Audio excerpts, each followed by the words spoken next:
Buenas tardes, maestro, compañeros. Nosotros somos el equipo 9 y nos toca exponerles el tema de análisis dimensional de la ecuación de Navier-Stokes. El equipo está conformado por Dayana, Ángel, Irving, Ismael, Sorcia y un servidor, Alex. Sin más preámbulo, comenzamos. Para comenzar, uno de los campos de la física más complicados de estudiar son los fluidos, el comportamiento de gases y líquidos en movimientos, por lo que es muy importante su comprensión y aplicación. Las ecuaciones que rigen la dinámica de fluidos son las conocidas como ecuaciones de Navier-Stokes, producto del ingeniero francés Claude-Louis Navier y del matemático irlandés George Stokes en los años de 1820 a 1840.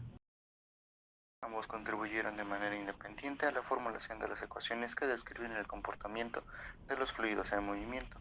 Navier desarrolló una versión simplificada de las ecuaciones, mientras que Stokes derivó una forma más general.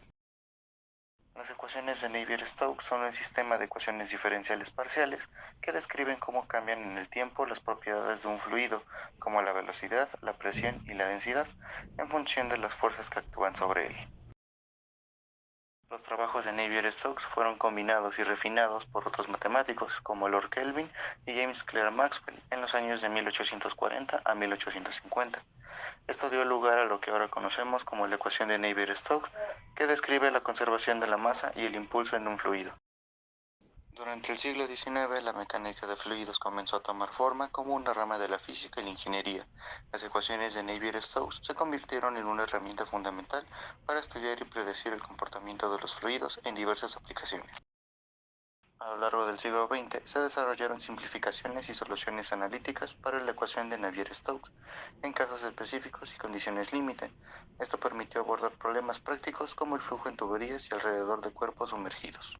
Con el avance de la tecnología informática, se volvió posible realizar simulaciones numéricas para resolver la ecuación de Navier-Stokes en situaciones complejas. Esto revolucionó el campo de la mecánica de fluidos, permitiendo el estudio de otros fenómenos. Sin embargo, la turbulencia es un aspecto complejo del flujo de fluidos y sigue siendo un desafío importante en la resolución de la ecuación de Navier-Stokes. En condiciones de alta turbulencia o con flujos extremos, las limitaciones de la ecuación se hacen evidentes, lo que ha llevado al desarrollo de modelos y enfoques más avanzados en la mecánica de fluidos.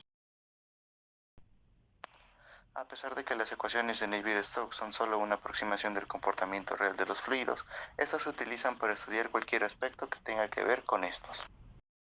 La ecuación de conservación de la masa es la siguiente, donde la parcial de P con respecto a T es la tasa de cambio de la densidad de fluido en una función del tiempo. P es la densidad de fluido en el punto de considerado. V es el vector de la velocidad de flujo del fluido. Y delta por PV representa la divergencia del producto de la densidad y la velocidad expresada como la densidad y la velocidad varían en el espacio.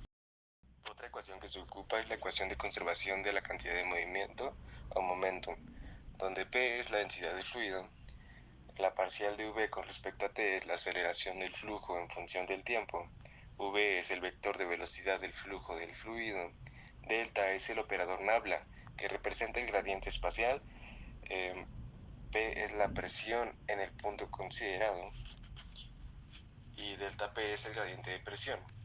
Delta tau es la divergencia del tensor de tensiones viscosas, que describe los efectos de la viscosidad. F son las fuerzas externas aplicadas al fluido, como la gravedad. A continuación vamos a presentar nuestro mapa, donde resumimos los puntos más importantes a tratar. Como primer punto tenemos el movimiento de fluidos, el estudio de cómo los fluidos se desplazan y se comportan bajo diferentes condiciones. La ecuación de Navier-Stokes. La ecuación fundamental que describe el movimiento de fluidos, que se desglosa en dos partes, la ecuación de conservación de cantidad de momentum y la ecuación de conservación de la energía. La viscosidad, la propiedad de un fluido que describe su resistencia al flujo y su capacidad para dispersar energía cinética. Condiciones de frontera. Las condiciones que definen el comportamiento del fluido en los límites de un sistema, como las paredes del contenedor a las superficies de entrada y salida. Flujo estacionario versus flujo transitorio. El flujo estacionario se refiere a un flujo en el que las propiedades del fluido no cambian con el tiempo, mientras que en el flujo transitorio implica cambios en el tiempo. Simulaciones por computadora. El uso de la ecuación de Navier-Stokes en modelos de simulación por computadora para predecir el comportamiento de fluidos en situaciones prácticas y complejas. Limitaciones. Las limitaciones de la ecuación de Navier-Stokes, especialmente en el tratamiento de la turbulencia y en ciertas condiciones extremas, lo que ha llevado al desarrollo de modelos y enfoques más avanzados en la mecánica de fluidos. Fluidos, sustancia que puede fluir y adaptar su forma según el recipiente que los contiene. La ecuación de la continuidad es una ecuación que describe la conservación de la masa en un fluido en movimiento. Conservación del momento. La parte de la ecuación de Navier-Stokes que describe cómo la velocidad del fluido cambia con el tiempo debido a las fuerzas aplicadas como la presión y la viscosidad. La ecuación de la energía. La parte de la ecuación de Navier-Stokes que describe cómo la energía de fluidos cambia con el tiempo debido al trabajo realizado y al intercambio de calor. Esa misma ecuación está representada aquí, que es la parcial de la densidad del fluido y la energía interna por unidad de masa con respecto al tiempo. Bueno, la parcial del tiempo es la tasa de cambio de la energía interna por unidad de volumen en función del tiempo, donde ρ es la densidad del fluido, mi es la energía interna por unidad de masa, v es el vector de la velocidad del fluido y delta p por K sobre delta T describe la transferencia de calor debido a la conducción térmica. K es la conductividad térmica y T es la temperatura. Y P por V por gramo representa el trabajo realizado por la gravedad en el fluido. Q es la tasa de transferencia de calor debido a fuentes o sumideros.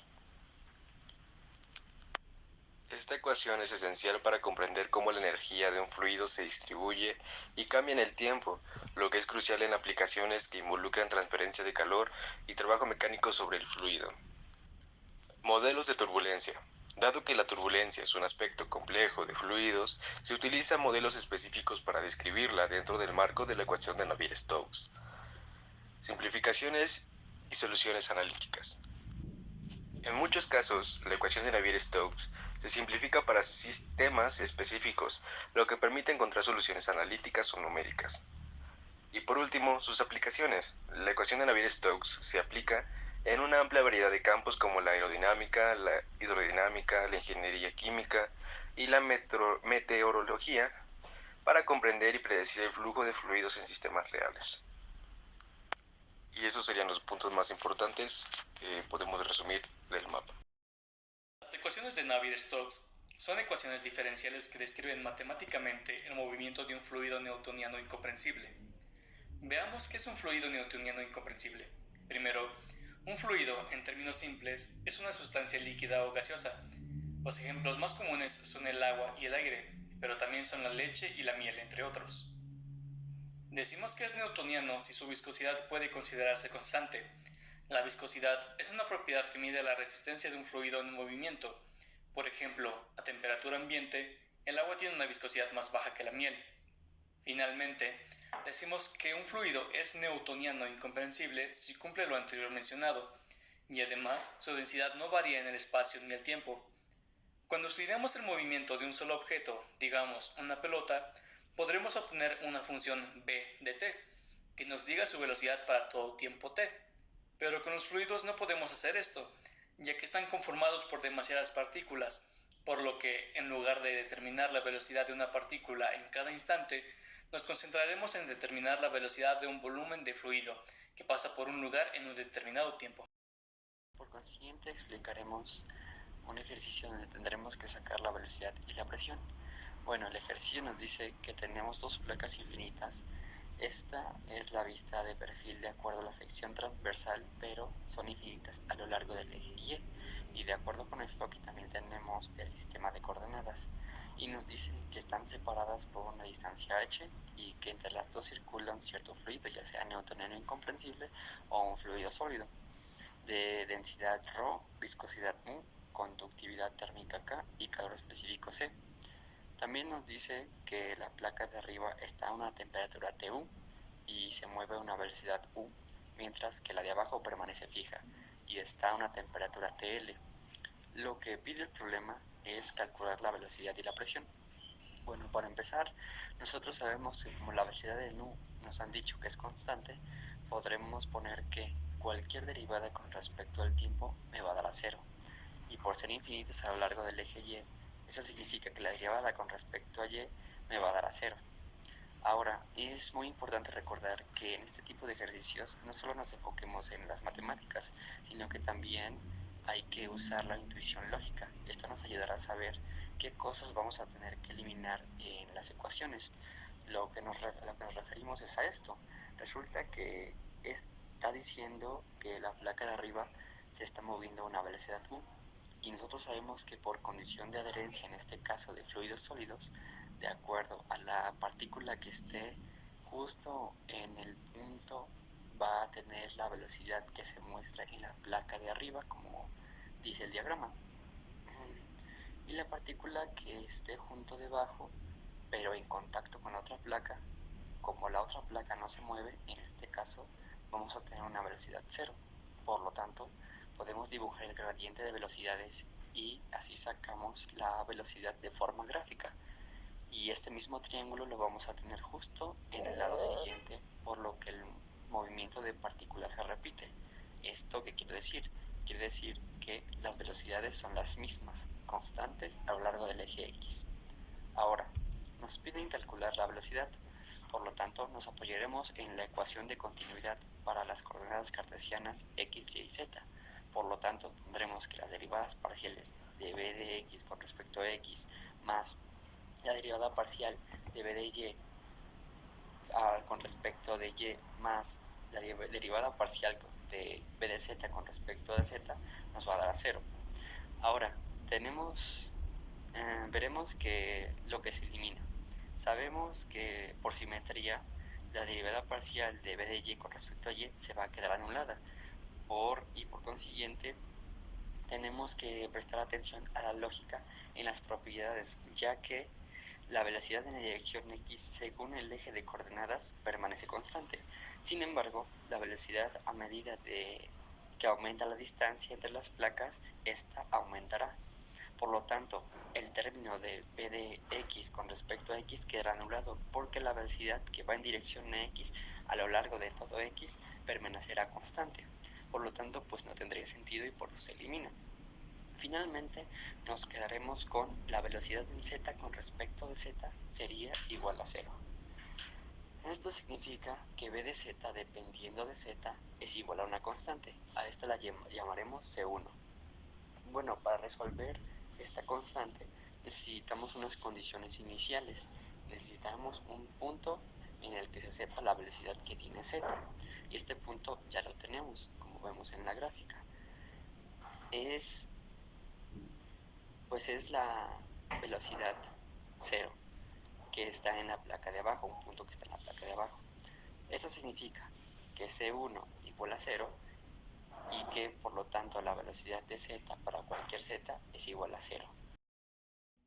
Por consiguiente, en ningún momento hay velocidad en z, como ya lo habíamos supuesto. Como vemos en el diagrama, esto significa que tanto en la componente z como en la componente y no va a tener velocidad. La única velocidad que existe está en el componente x. Sabiendo ya esto, utilizaremos la ecuación del momentum en la dirección en x para calcularla. Muy bien, como ya tenemos nuestra ecuación de momentum para dirección a x, sabemos que, como ya habíamos dicho que era estacionario, el b de x con respecto al tiempo se elimina. También, por el apartado anterior, sabemos que la velocidad en x no depende de x, por lo tanto, también se anula. También sabemos que cualquier derivada parcial de y por simetría se anulaba. Y v de z era igual a 0, por lo tanto, también se anula. Por otro lado, la presión no depende de x, y esto lo tendremos que demostrar matemáticamente. Pero antes cabe mencionar que la presión únicamente en este caso va a depender de la columna de fluido que nosotros tengamos arriba. Por lo tanto, la presión va a depender de z. la presión sería una función de z. A lo largo de la línea en X, la presión permanece constante, pero si nosotros subimos la presión, va a ir disminuyendo porque cada vez que tengo menos cantidad de fluido encima. Por otro lado, siguiendo con nuestra ecuación, sabemos que b de x no depende de x, por lo tanto también se elimina. Y otra vez cualquier derivada con respecto a y es igual a 0, así que se elimina. Y también b de x con respecto a z, sabemos que este es el término que nosotros queremos hallar porque efectivamente la velocidad que va en x, es decir, bx, sí que depende de z. Por último, en nuestra ecuación existen fuerzas mágicas en la dirección de x, pero la única fuerza es la gravedad, pero va en dirección a z, por lo tanto el término también se elimina.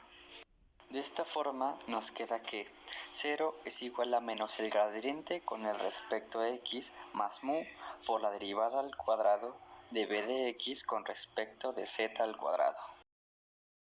Usando las ecuaciones realizaremos la ecuación de momento de z. No haremos la de y, ya que por simetría no tenemos ningún dato.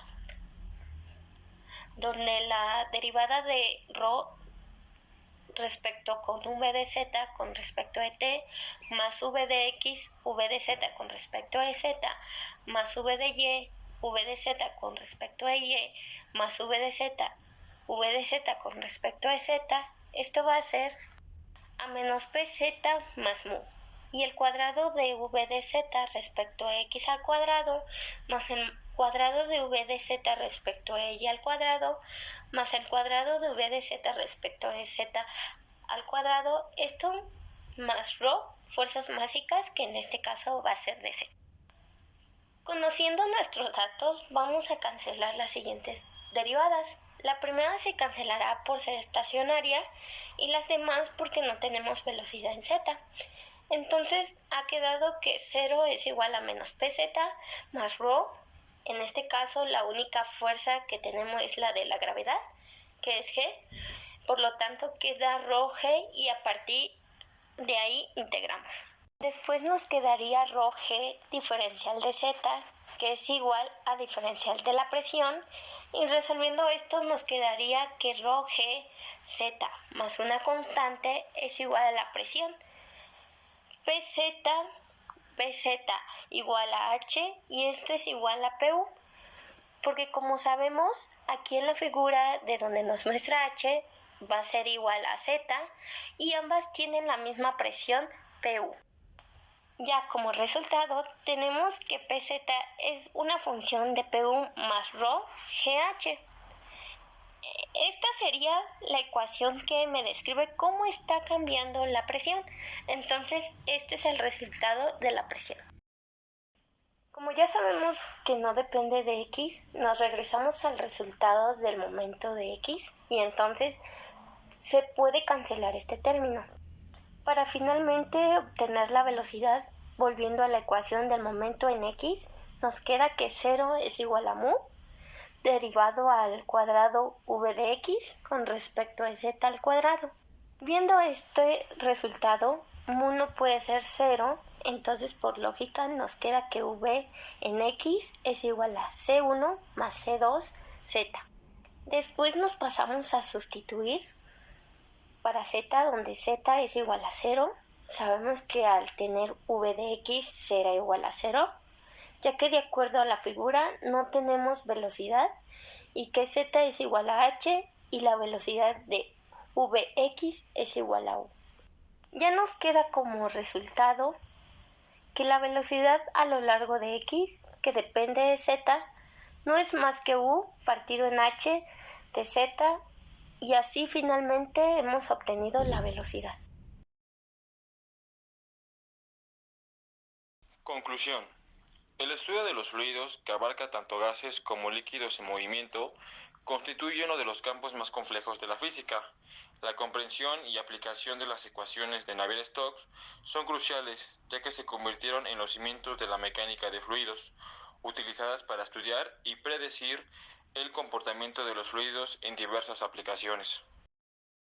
A medida que avanzó el siglo XX, se desarrollaron simplificaciones y soluciones analíticas para casos específicos, facilitando la aplicación práctica de las ecuaciones en situaciones como el flujo en tuberías. Además, con la llegada de la tecnología informática, permitió realizar simulaciones numéricas, revolucionando el campo y ampliando la capacidad de estudiar fenómenos complejos.